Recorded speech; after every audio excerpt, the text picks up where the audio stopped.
I was straightening the napkins when my husband said something that made the room feel off. "My ex is coming over for Christmas dinner," he said. Then he looked at me and added, "Just be mature about it." Not joking, not testing the waters, just saying it like he was asking what time we should eat. Pause with me for a second. If your partner said that to you, what would you do? And be honest. Would you keep it together to avoid a scene? Or would something inside you snap? If you've ever been in a situation that even remotely feels like this, comment and tell me. And if it's too close to home to explain, just write, "I've been there." Because I know I'm not the only one. The wild part is, nothing dramatic happened right away. No shouting, no tears. Just this heavy, uncomfortable silence that made my skin buzz. The house looked perfect. Christmas lights glowing soft and warm. Music playing low in the background. I had spent all day getting ready. Not to impress anyone, just to make our home feel safe.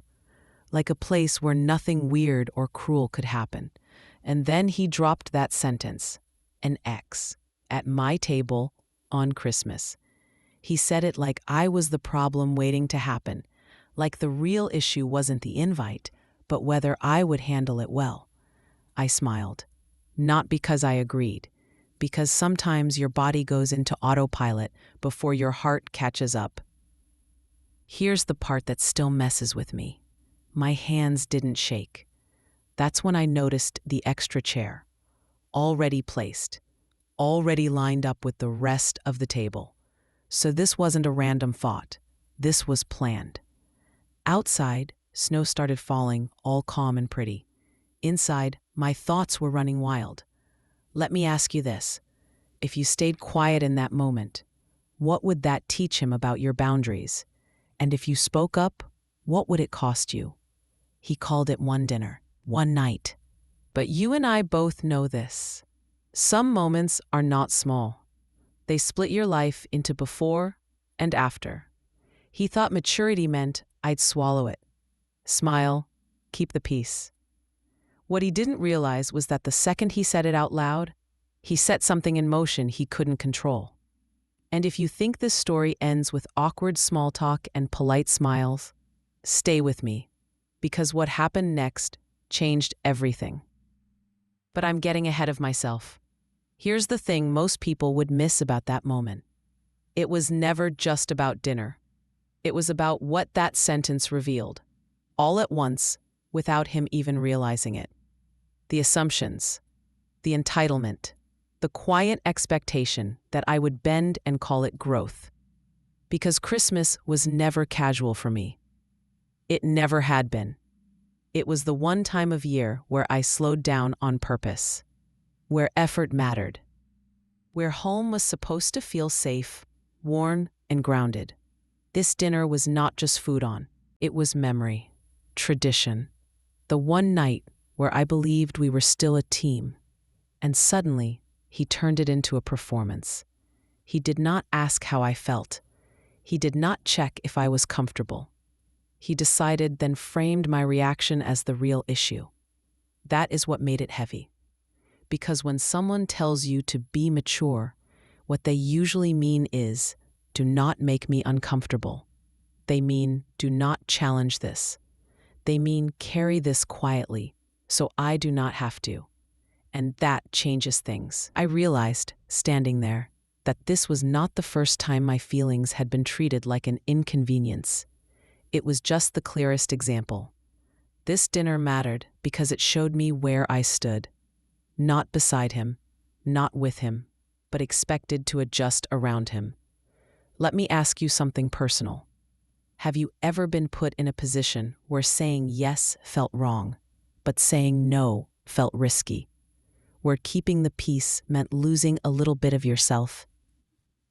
Because that is the kind of moment this was. If I stayed silent, I would be teaching him that my comfort was optional. If I spoke up, I risked being labeled dramatic, difficult, or insecure. Either way, something was going to shift. That is why this dinner mattered, not because of who was coming, but because of what it forced me to see. This was a crossroads moment, one of those quiet decisions that decide the shape of your future.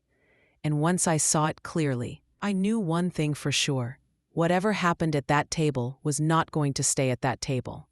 Because some moments are not about survival. They are about choosing who you are going to be after. And I was done choosing silence. Before any of this happened, I was not weak. I was not naive.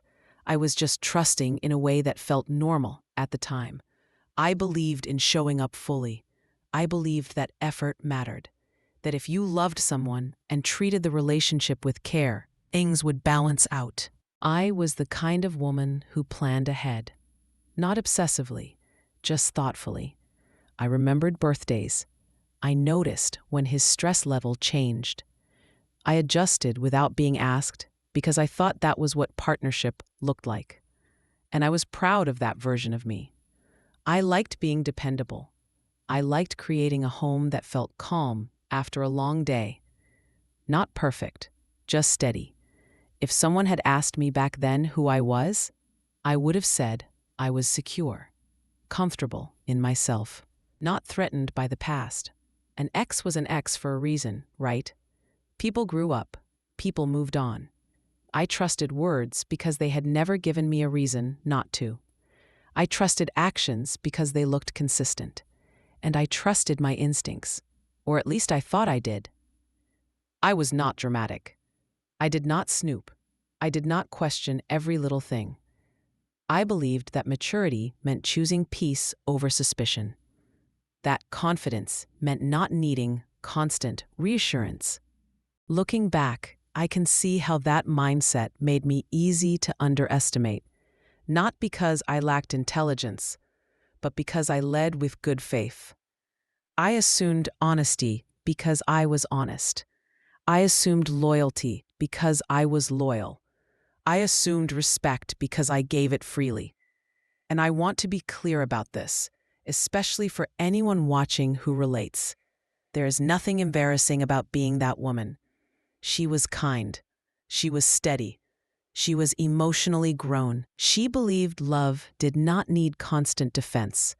That version of me did not ignore red flags on purpose.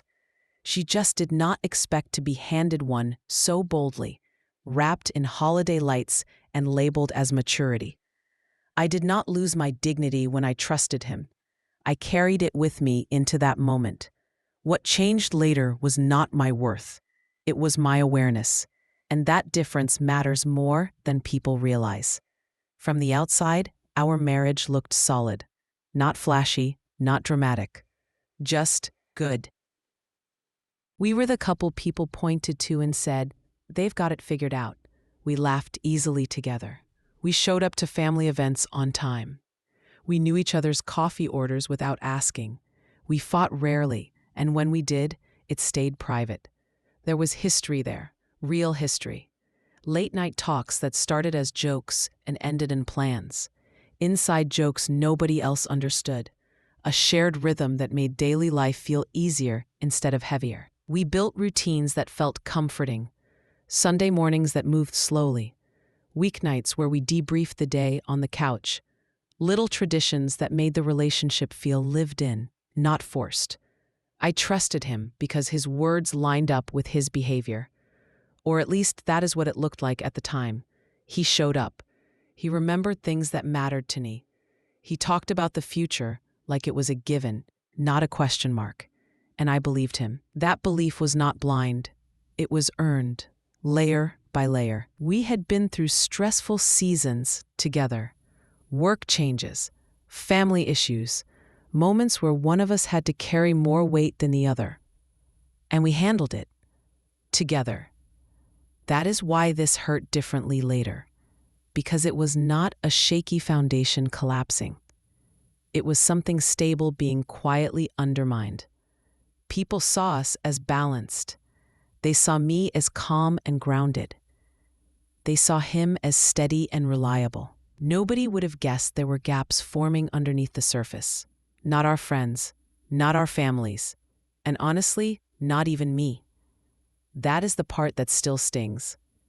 I did not feel like I was holding things together alone. I felt partnered. We talked about respect like it was a shared value.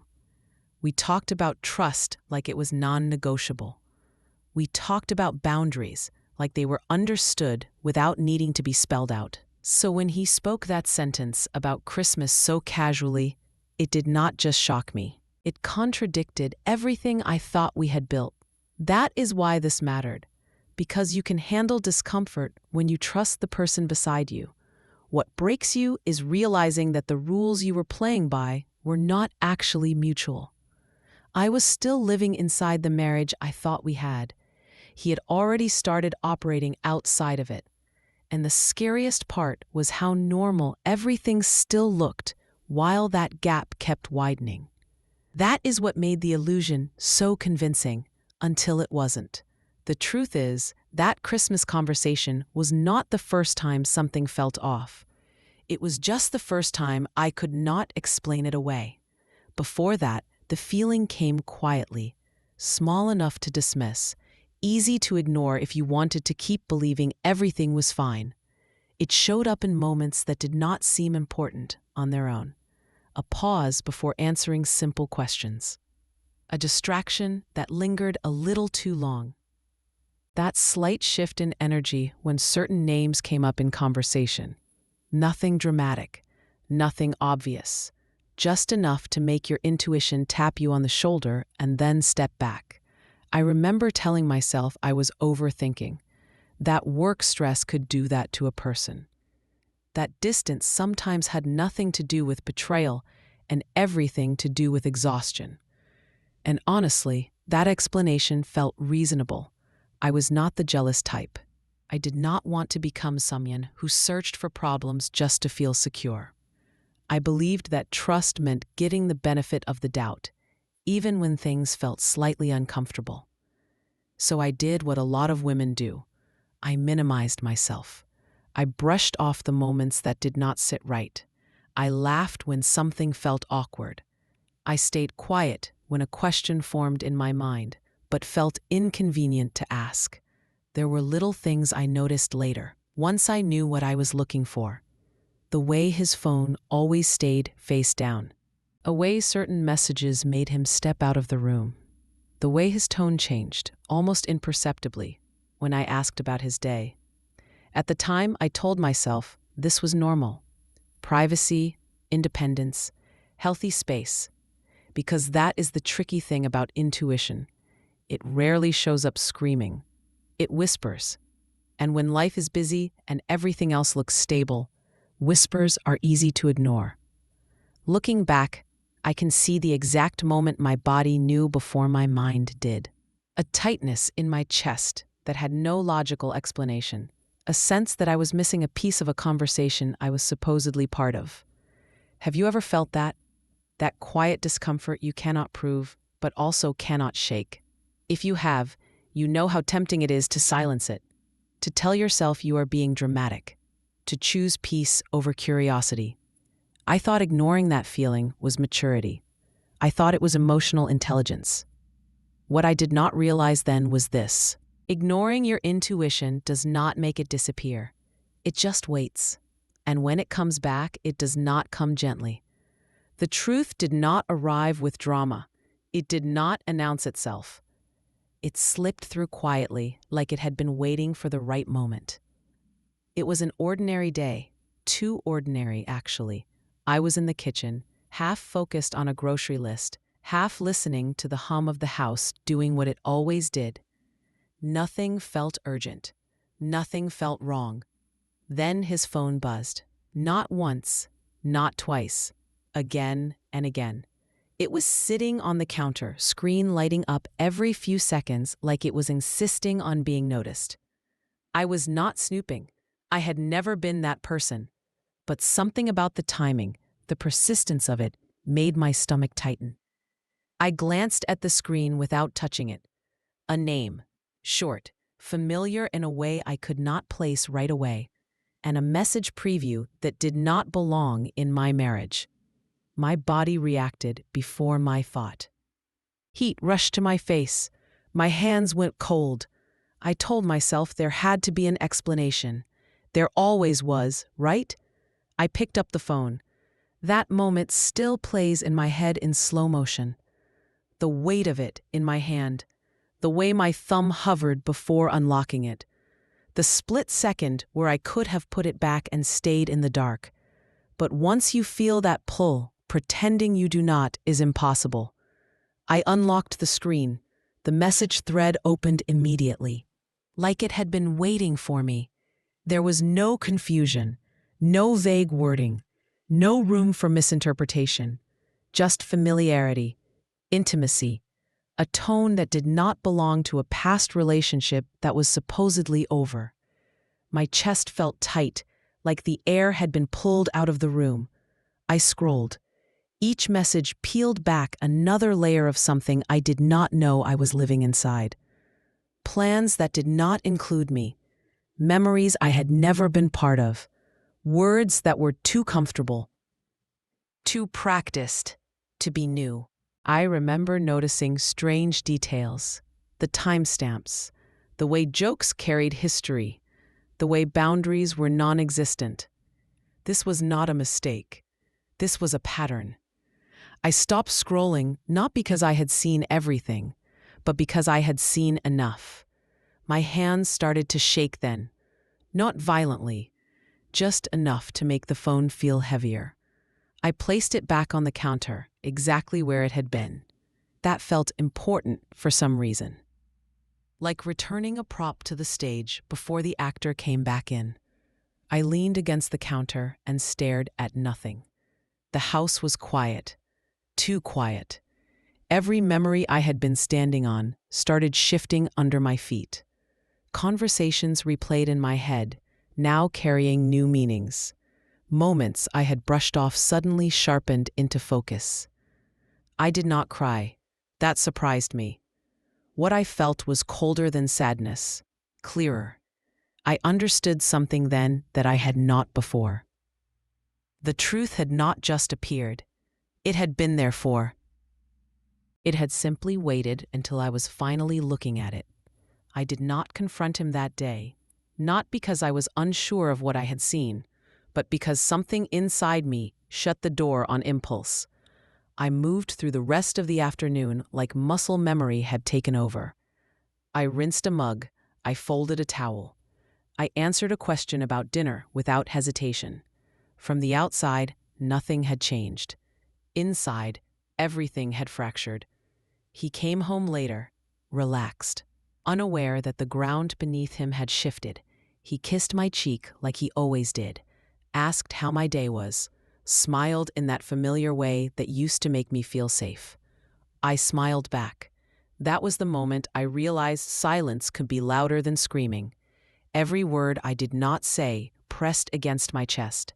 Every question I swallowed burned a little on the way down. But I needed time, not to forgive, not to excuse, to understand. Confrontation would have given him control of the narrative.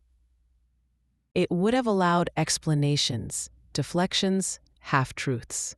I was not ready to hear any of that, so I listened instead. I noticed how easily he lied about small things, how casually he edited details, how confident he was that I believed him. At night, lying next to him, I stared at the ceiling and counted breaths, not to calm down, to stay anchored. Sleep came in fragments. Thoughts came in waves. I replayed messages I had read only once, but could remember perfectly. I replayed conversations from months ago, now stripped of innocence. Have you ever felt that kind of pain?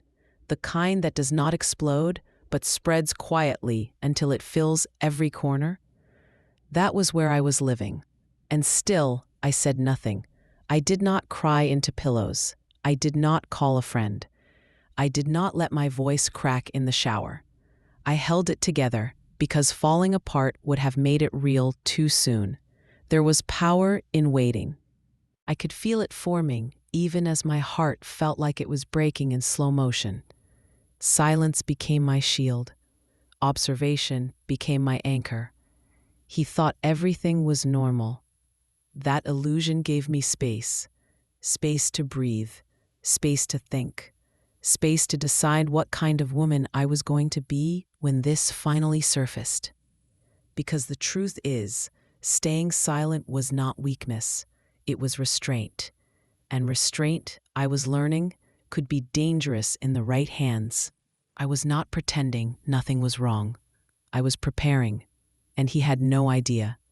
Living beside him after that felt like sharing space with a stranger who knew my routines too well.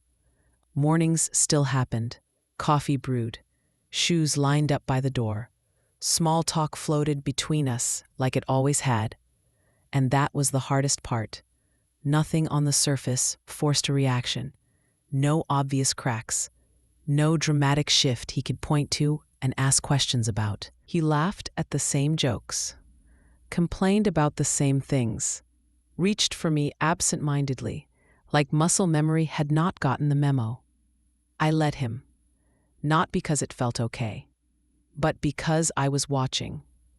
Every normal interaction carried weight now. Every casual comment felt rehearsed, even when it probably was not. He would tell me about his day, and I would nod at the right moments. He would ask what I wanted for dinner, and I would answer like nothing was wrong. We existed in this strange, quiet performance, where I knew the script had changed, but he did not. At night, when the lights were off and the room went still, the lie felt louder, his breathing steady, mine carefully measured. I would lie there thinking about how easily someone could live two versions of the same life, one spoken, one hidden. Have you ever experienced that kind of tension, where doing nothing takes more energy than confronting everything? That was my reality, period. I started noticing patterns I had missed before. The timing of his phone notifications, the way certain topics shut conversations down faster than others, the ease with which he redirected when questions got too close. He did not know I was collecting moments. Not proof yet, just awareness. And awareness changes how you move. I stopped over-explaining myself, stopped filling silence for him, stopped smoothing things over. Not in a dramatic way, just subtly. He noticed, but not enough to question it. He called it stress. Busy weeks, the holidays coming up. I let him believe that, because the truth was, I was learning how to exist inside a lie without becoming one myself. I kept my dignity intact. I kept my tone steady. I kept my emotions private. That restraint built tension in a way confrontation never could. Every day I acted normal, brought me more clarity, more leverage, more certainty. And slowly, something shifted inside me. The shock faded. The pain sharpened into focus. I was no longer reacting. I was assessing. He believed the lie was working. That comfort made him careless. And that carelessness gave me exactly what I needed. Because living beside a lie does not mean accepting it. Sometimes, it means standing close enough to see where it unravels. And I was getting closer. I did not wake up one morning and decide to become a detective in my own marriage. That role found me. At first, it was instinct more than intention. I noticed things because my awareness had shifted, not because I was actively looking. Patterns stand out when you stop explaining them away. His phone was always within reach now, not casually nearby, guarded. Notifications appeared and disappeared quickly. He started taking calls in other rooms. Small movements, barely noticeable, unless you were already paying attention. I told myself I was not going to spiral. I was not going to turn into someone I did not recognize. So I moved slowly, deliberately. I did not search everything. I did not invade every space. I followed what presented itself. A credit card charge that did not match a story I had been told. A calendar entry that made no sense. A casual comment that contradicted something he said the week before. Each detail on its own meant nothing. Together, they started forming a shape I did not want to see. I began documenting quietly. Dates, times, locations. Not obsessively, precisely. There is a difference. I took screenshots, then hid them where I knew I would not stumble across them by accident. I saved emails to myself with neutral subject lines, nothing dramatic, nothing emotional, just facts. Have you ever noticed how facts change how fear feels? They ground you. They replace panic with clarity. That clarity brought an unexpected shift. I stopped second-guessing myself, stopped wondering if I was imagining things. The story started telling itself. He was careful, but not flawless. Comfort makes people lazy. I found messages that crossed lines he had sworn did not exist. Language that was familiar in a way that did not belong to someone who was just a friend. Not graphic, not explicit, worse, intimate. I learned timelines I had never been part of. I learned that overlap existed where I had believed there was space. I learned that while I was trusting consistency, he was relying on it to hide. The hardest part was not the evidence itself. It was realizing how long this version of reality had been running parallel to mine. That kind of knowledge rewires you. I stopped feeling confused, stopped feeling torn. I started feeling grounded. Power does not always look loud. Sometimes it looks like information. Every piece I collected made my next steps clearer. It also made one thing impossible: unseeing. I did not confront him because I was no longer reacting from pain. I was acting from understanding. And understanding changes the balance completely. Let me ask you something. If you were in my place, would you want to know everything, even if it hurt? Or would you stop once you knew enough to leave? I asked myself that question often. The answer surprised me. I wanted the truth, not for revenge, for closure. I needed to know what I was actually standing on before deciding how to move forward. By the time I was done collecting what I needed, something inside me had settled, not because it hurt less, but because it made sense. I was no longer guessing. I was no longer doubting my instincts. I had proof, and proof changes the direction of a story. Because once you have it, silence is no longer confusion. It is choice, and I was very close to making mine. There was one detail I kept circling back to, even after I had gathered more proof than I ever wanted. It was not the messages, not the timing, not even the familiarity in the way they spoke to each other. It was a date. At first, it blended in with the rest of the information, just another line on a screen. Easy to miss if you were not looking closely. But once I saw it, I could not unsee it. The date lined up with a moment I remembered too clearly.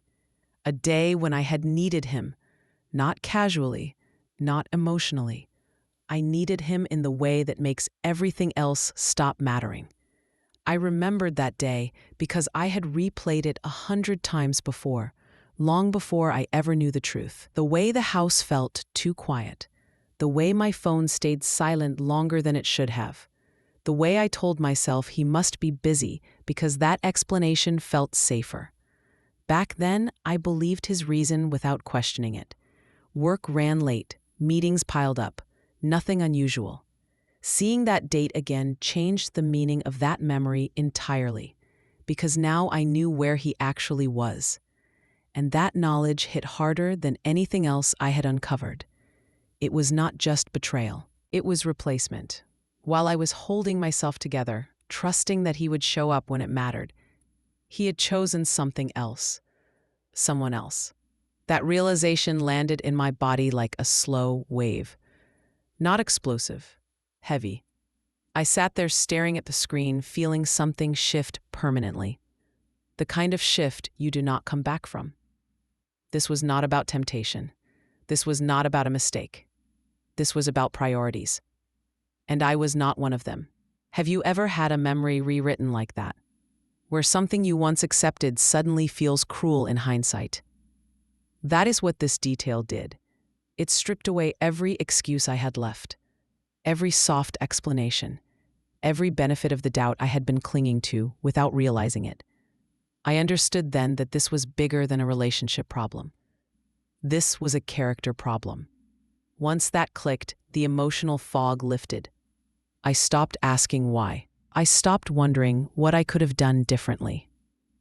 Because the answer was simple and brutal. I had trusted someone who had already chosen to step outside that trust. That one detail did not just hurt. It clarified. It told me exactly who I was dealing with. And more importantly, it told me who I needed to be next. From that moment on, I was not reacting anymore. I was deciding. And once you reach that point, there is no going back to pretending. Something had changed for good. And whatever came next was going to be intentional. The conversation happened on an ordinary evening, which somehow made it worse. We were standing in the kitchen. Nothing dramatic. No raised voices. Just the low hum of the fridge and the quiet comfort of routine pretending to be normal. He brought it up casually, like it had just crossed his mind. "So, I was thinking about Christmas," he said, not looking at me right away.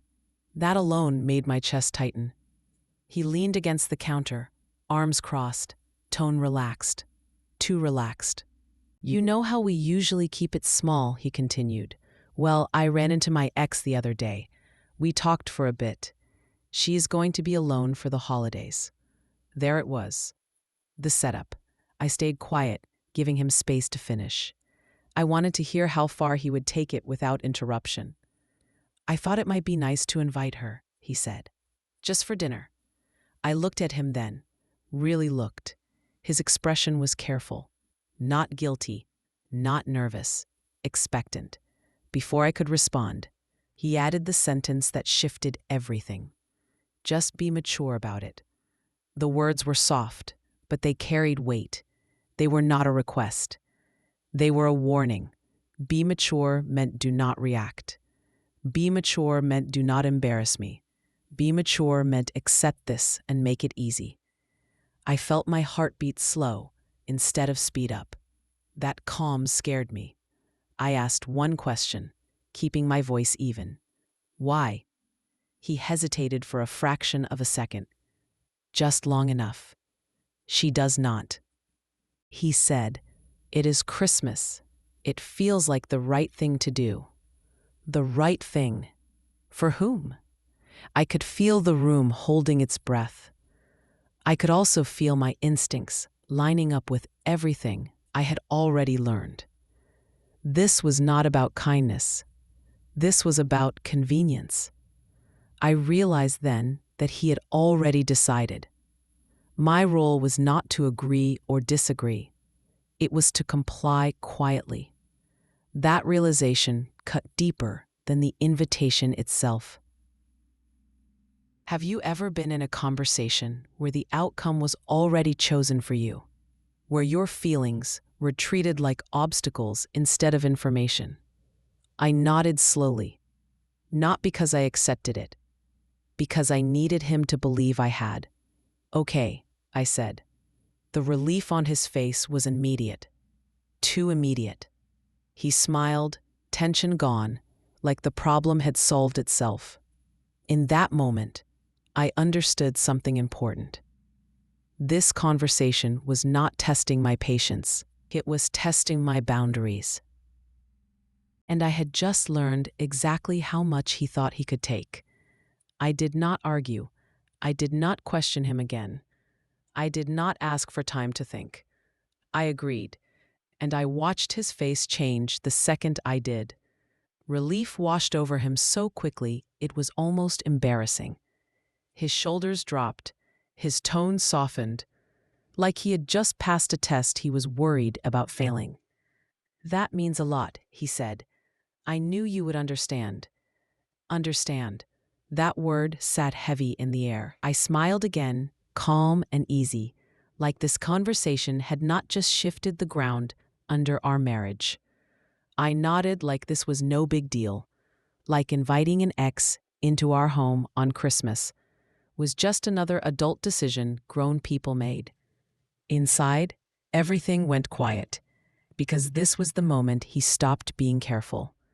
When someone thinks they have won, they relax, they get sloppy, they reveal more than they mean to. He started talking freely then, about logistics, about what time, about where she can sit, as if the decision had always belonged to him. I listened closely. Every detail mattered now. I realized this was not just a dinner invite. This was permission. Permission he thought he had just been granted. And here is the twist nobody expects. Agreeing did not make me smaller. It made me sharper. Have you ever surprised someone by not reacting the way they expected? By choosing calm when they were bracing for conflict? That was the look on his face. Confident, unconcerned. He believed the situation was under control. What he did not know was that my agreement was not surrender. It was strategy. By saying yes, I gave him exactly what he wanted: comfort, predictability, silence. And in return, I gained something far more valuable: time. Time to think clearly, time to prepare, time to decide how this story would actually end. I did not feel weak walking away from that conversation. I felt focused. Because once someone believes you will not push back, they stop watching their steps. And when that happens, truth has a way of surfacing. He thought my maturity meant compliance. He thought my calm meant acceptance. What it really meant was this: I was done reacting. I was planning. And he had just made that much easier for me. Silence gave me room to think. Not the empty kind, the focused kind.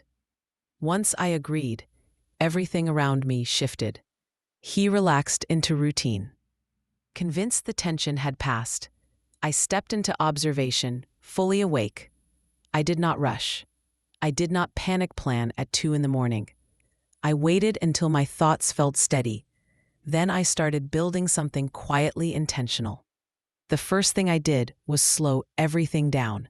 I paid attention to timing, to habits, to what he assumed I would never notice. Patterns always reveal themselves when people stop performing. He became more casual with his phone, more confident in conversations, more careless with details.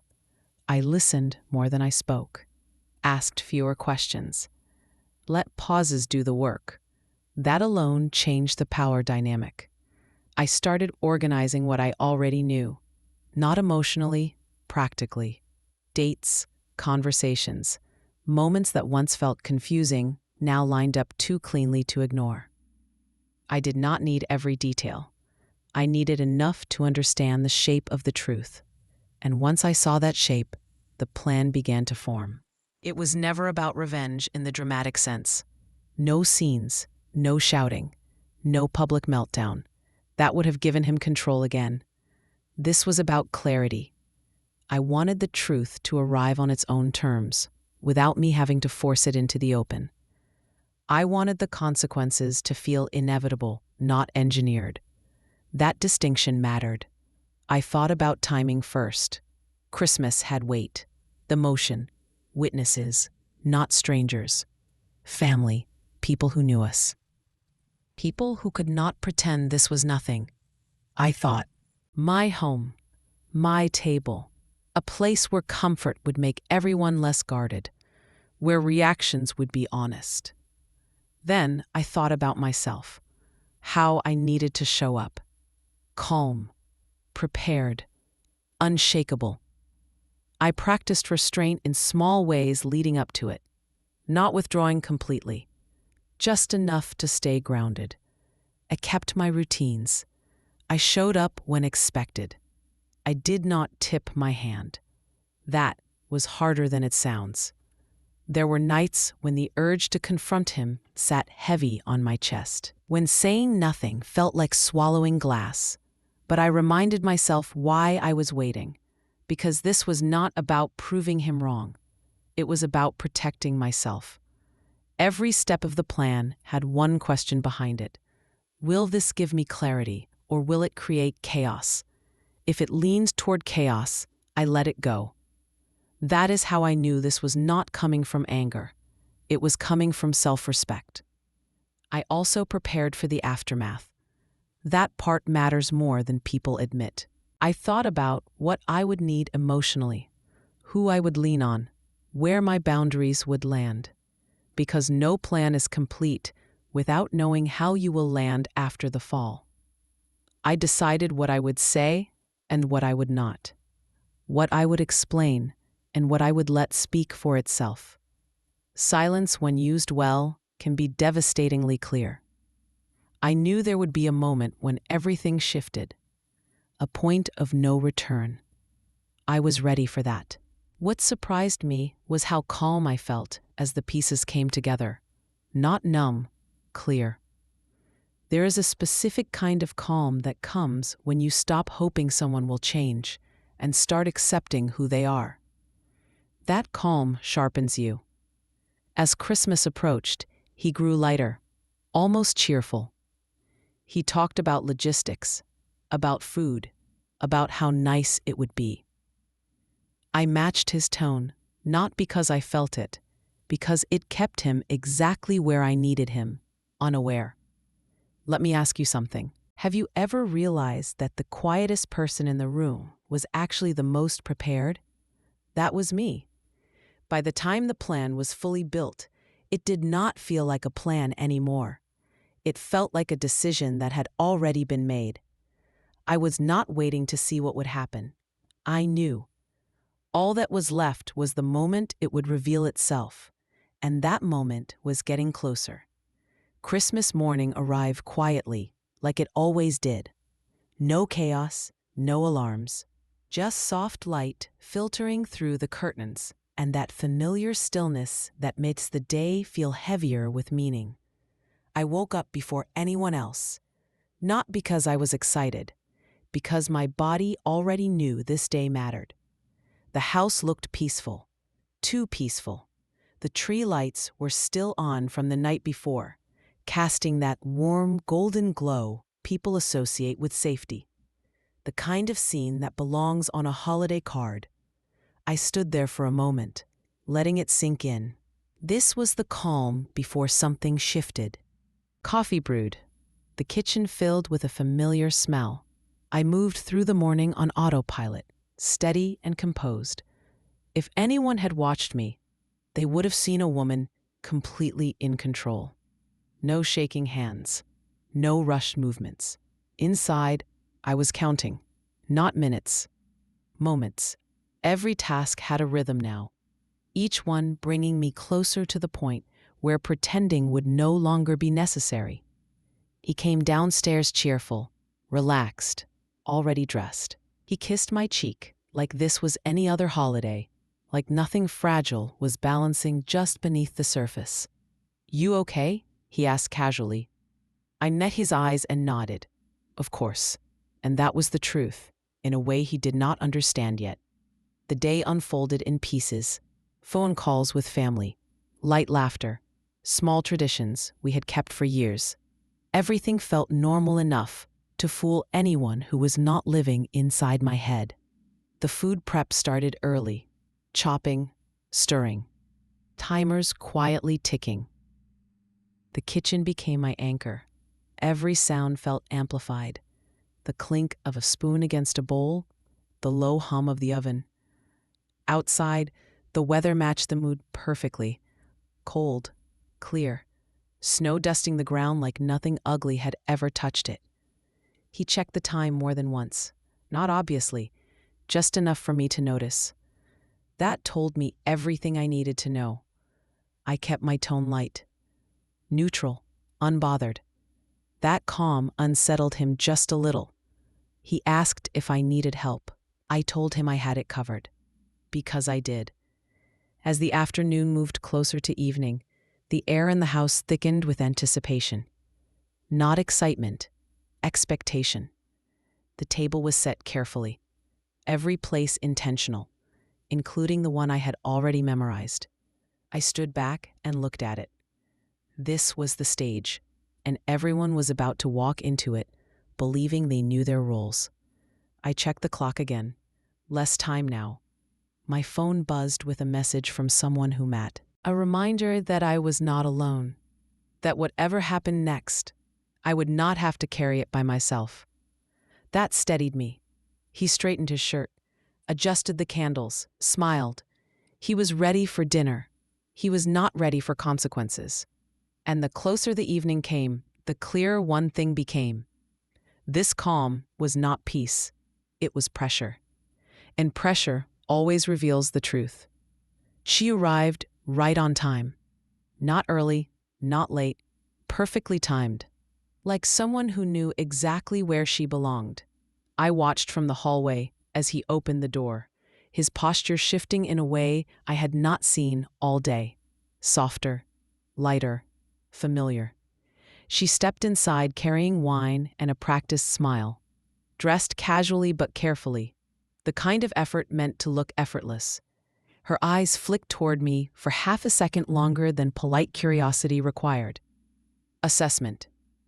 I stepped forward first. "Hi," I said evenly. "Merry Christmas." She smiled wider, too wide.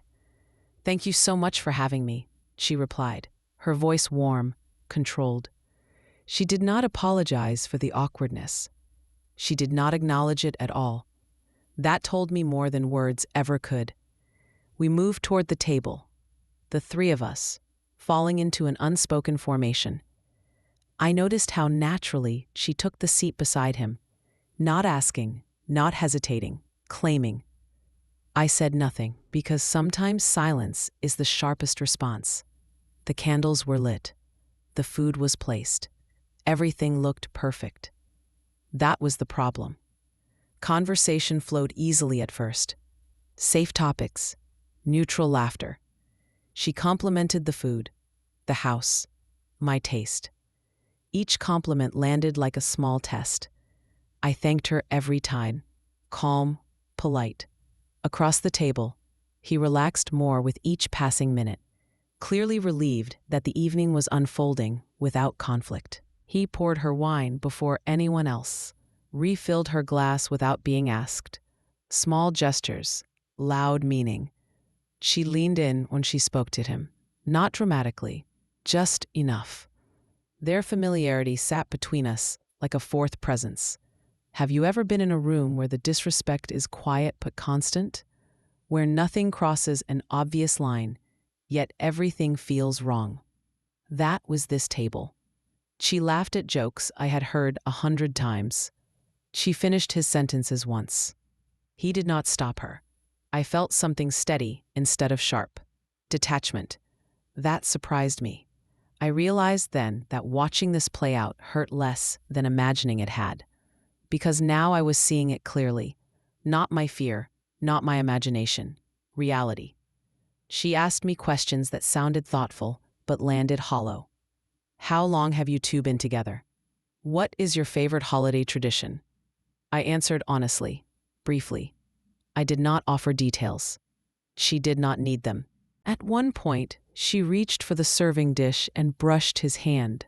An accident, maybe. He smiled. Not at me.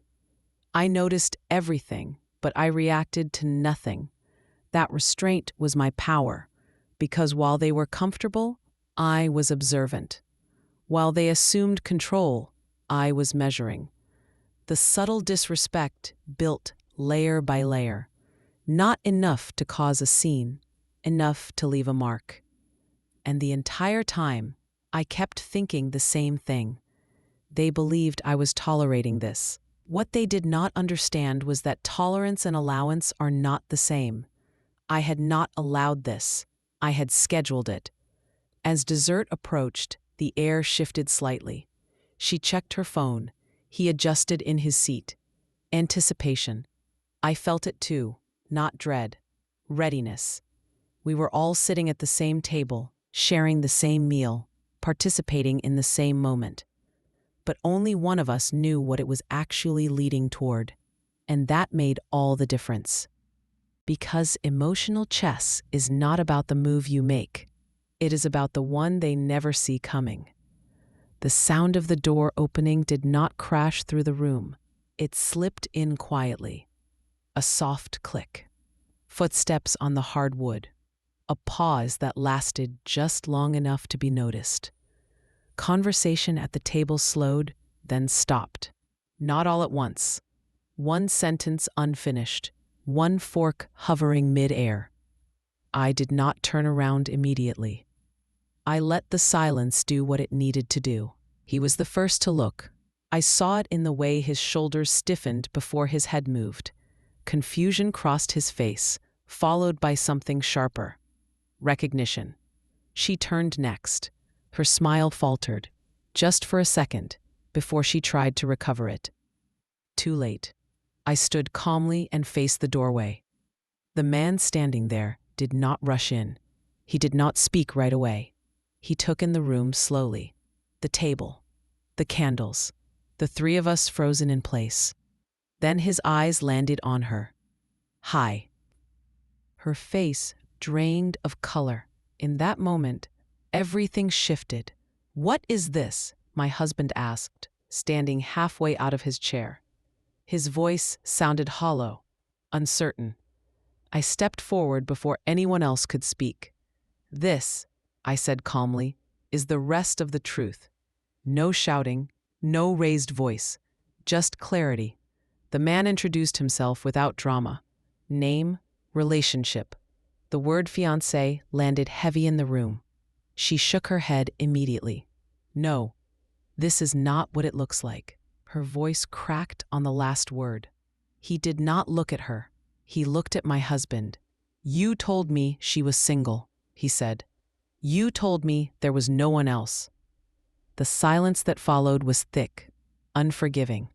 My husband looked between them, searching for footing that no longer existed. "Wait," he said, "this is insane." I met his eyes. "No," I said quietly. "This is accurate." I did not explain further. I did not need to. The truth does not require decoration. She started speaking quickly then, too quickly, trying to control the narrative, trying to soften the impact. Each sentence only made the room colder. The man by the door listened for a few seconds, then raised a hand. "Stop," he said. "Just stop." He turned to me. "You knew," he said, not accusing, acknowledging. I nodded. Yes. A long exhale left him. Not anger, understanding. My husband finally sat back down, hands gripping the edge of the table. The weight of the moment pressed down on him visibly. He looked smaller. That surprised me. Not because I wanted him to suffer, but because I realized how much power had been built on silence alone. No one yelled, no one threw anything. The shock lived in the stillness, in the way no one knew where to look, in the way the holiday decorations suddenly felt out of place. I broke the silence one last time. "You asked me to be mature about it," I said evenly. "This is me being honest." The words landed cleanly. Nothing more needed to be said, because the door had not just opened to a person, it had opened to consequences. And once that door opens, there is no closing it again. Truth does not rush, it settles. Once the door closed behind him, the room felt different. He did not leave immediately. Neither did anyone else. No one knew where to put their hands. No one knew which emotion to choose. I let the silence stretch, because silence forces people to sit with what they already know. Finally, I spoke. I did not invite him to cause a scene. I said calmly. I invited him because lies do not survive witnesses. My husband looked at me like he was seeing me for the first time, not angry, uncertain. I reached for my phone, not dramatically, not shaking, prepared. "I am not guessing," I continued. "I am not assuming. I am not confused."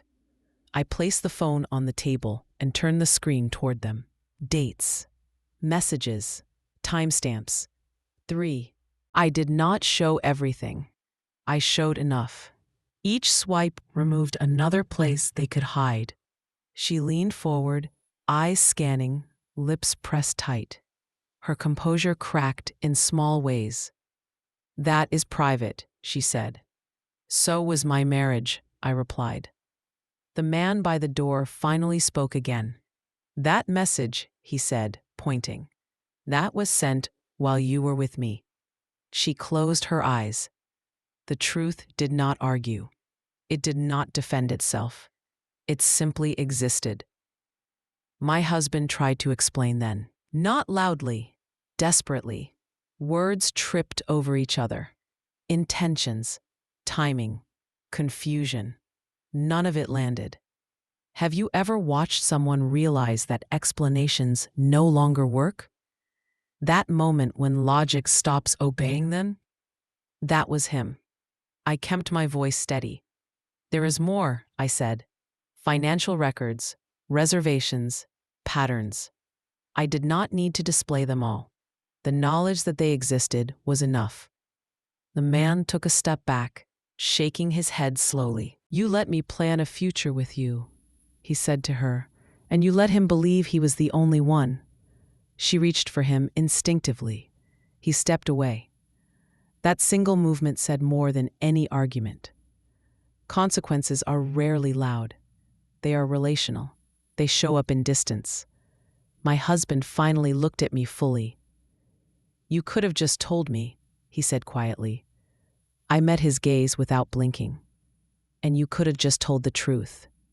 That ended the discussion, because the truth does not need defending when it is complete. The room felt smaller now, not because of tension, because there was nowhere left to stand without facing reality. I stood up.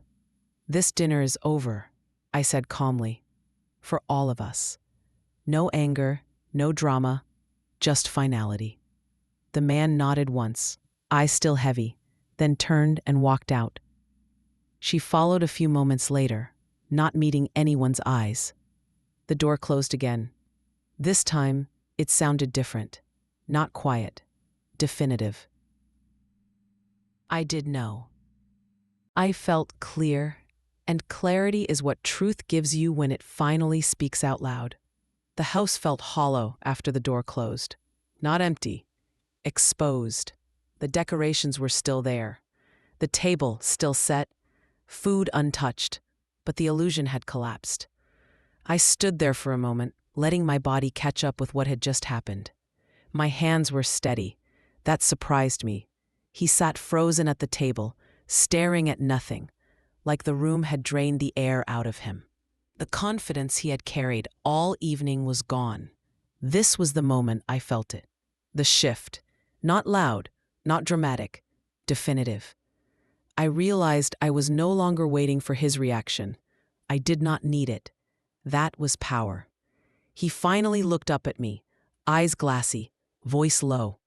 "I never thought you would do this." I tilted my head slightly. "That is the problem," I said. "You never thought about me at all." The words landed clean, without heat. That mattered. He tried to stand, then sat back down. His body did not know what role to play anymore. I was not angry. I was not pleading. I was done performing. Have you ever noticed how quickly control disappears when someone realizes you are no longer afraid to lose them? That was happening in real time. He started apologizing.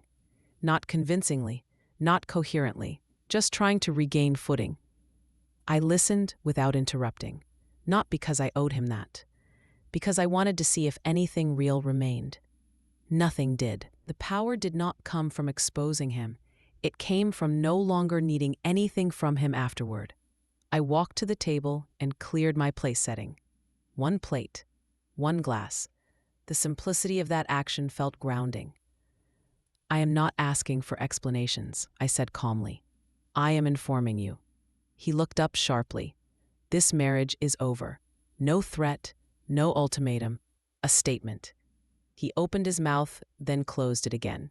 For the first time, he had nothing to argue against. I realized then that power is not dominance. It is detachment. It is knowing you can leave and meaning it. The evening had started with him assuming I would accommodate discomfort. It ended with me setting boundaries he could not negotiate. And in that space, something solid took root. Self-respect. The shift was complete. Not because he lost something, because I reclaimed myself. The silence did not rush in all at once. It seeped, room by room, thought by thought, after he left. A house felt too big for the first time. Not lonely, exposed. I sat down where I was, not because I was weak, but because my body finally allowed itself to stop holding everything together. The adrenaline drained slowly. My breath caught up with itself. And then the weight arrived. Not regret. Release. I did not cry right away. I stared at the tree lights blinking softly, still trying to do their job like nothing had changed. There is something strange about holiday decorations after the truth comes out. They feel dishonest, like they are waiting for permission to be put away. I stood and walked through the house, touched familiar things, the back of a chair, the edge of the counter. Proof that this space was still mine. The grief that came was not sharp, it was deep. Grief for the version of my life I had believed in. Grief for the future I had quietly planned in my head. But alongside it was something steadier, relief. Have you ever noticed how silence feels different when you are no longer hiding inside it? That was this silence. I let myself cry then, not loudly, not dramatically. The kind of crying that empties you out and makes room for breath again. I did not feel embarrassed. I did not feel ashamed. I felt honest. I thought about everything I had tolerated under the name of being mature. Every moment I had minimized myself to keep peace that was never real. That peace had cost me too much. Now it was gone, and I was still standing. I cleaned the table slowly, not as a chore, as a ritual. One plate at a time, one glass at a time. Each movement felt like closing a chapter without slamming it shut.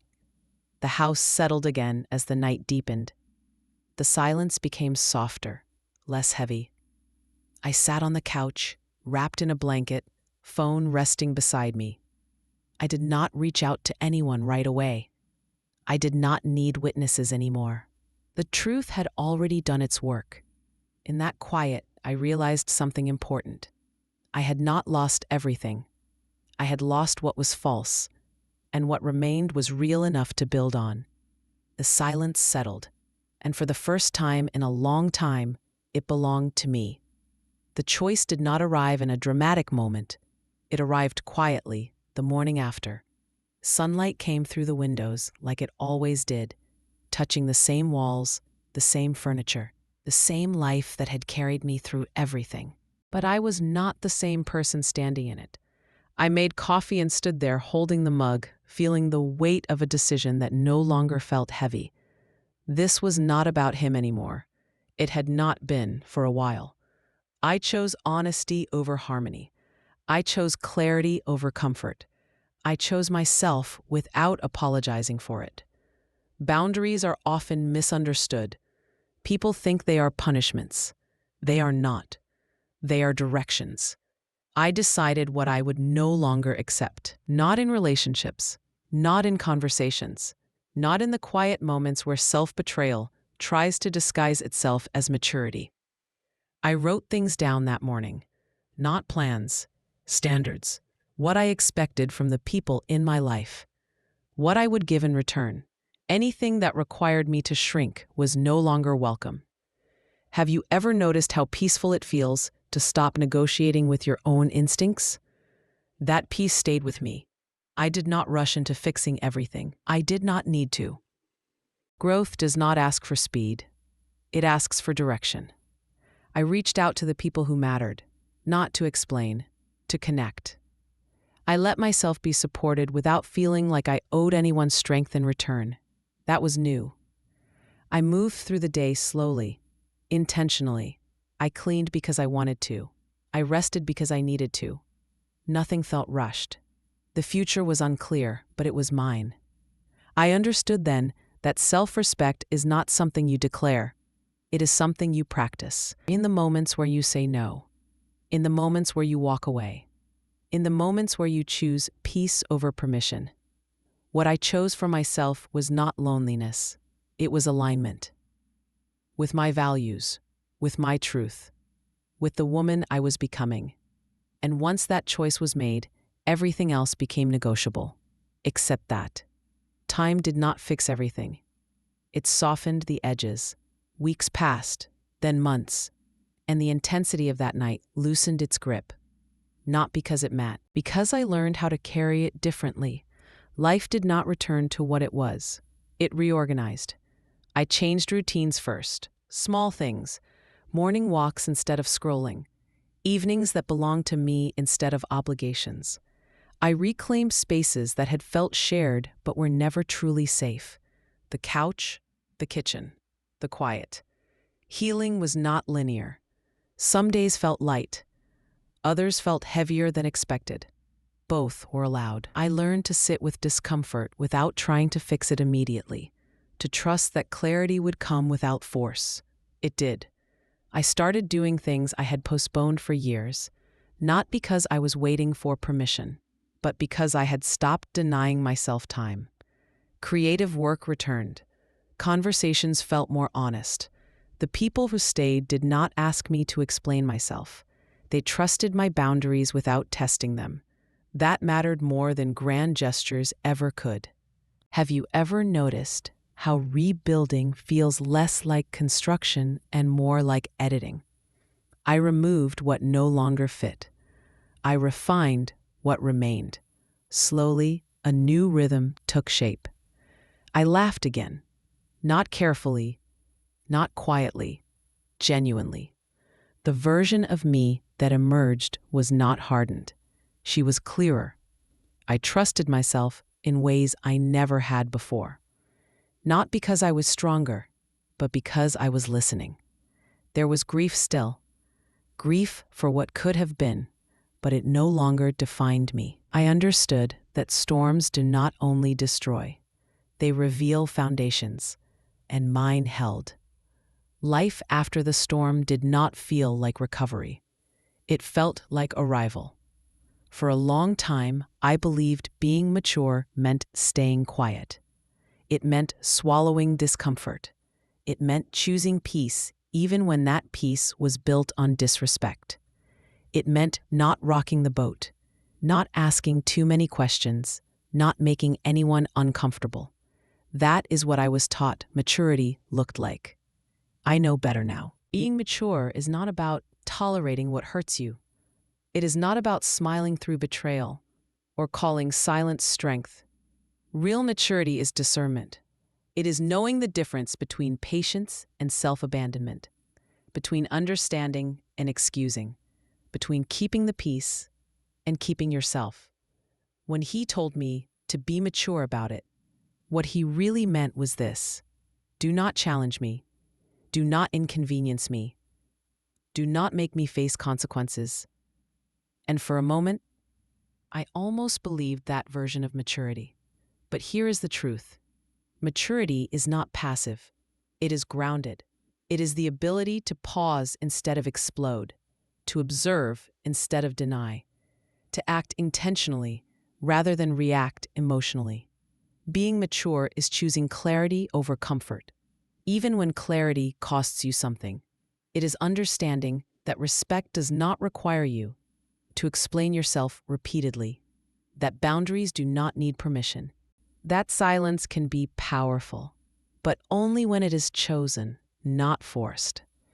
Have you ever noticed how often women are told to be mature when what is really being asked of them is compliance? That is not growth. That is control. Real maturity is saying, "This does not work for me," without apology. It is leaving situations that ask you to shrink. It is trusting yourself enough to walk away from what is familiar but harmful. I did not burn everything down that night. I let the truth stand, and that was enough, because being mature does not mean accepting less than you deserve.